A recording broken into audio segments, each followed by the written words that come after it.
Il est 6h33, vous écoutez Europe 1, bonjour. Vous verrez peut-être une affichette sur la porte de votre médecin de famille ce matin. Dès aujourd'hui et pour toute la semaine, les médecins généralistes sont en grève. À l'appel des syndicats d'étudiants, d'internes et de jeunes médecins pour protester contre, disent-ils, les dangers et les risques de la proposition de loi Garot, proposition de loi qui vise à lutter contre les déserts médicaux. Yasmina Katou, pourquoi les médecins sont-ils vent debout contre ce texte ? Eh bien, si cette loi est adoptée, c'est la fin de la liberté d'installation des professionnels.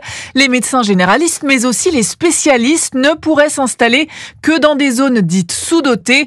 Un non-sens selon les professionnels, alors que 87% du territoire est classé en désert médical.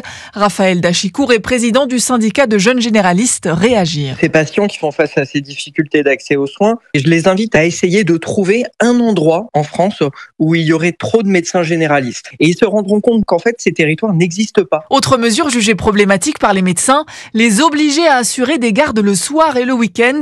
Alors qu'elles sont aujourd'hui sur la base du volontariat, cela demanderait une toute autre organisation, alerte Jérôme Marty. Il est le président de l'Union française pour une médecine libre. S'ils obligent la garde, à ce moment-là, on rentre dans le droit du travail. Il va falloir qu'on me donne un repos compensateur. Comment on le finance et qui me remplace quand je suis au repos compensateur? Impossible. Le texte prévoit aussi de limiter à 4 ans l'exercice en tant que médecin remplaçant, mesure qui risque d'accentuer la difficulté de trouver un médecin, particulièrement pendant les périodes de vacances. Yasmina Katou du service Société d'Europe 1, notez que des manifestations des médecins généralistes sont prévues demain dans plusieurs villes de France.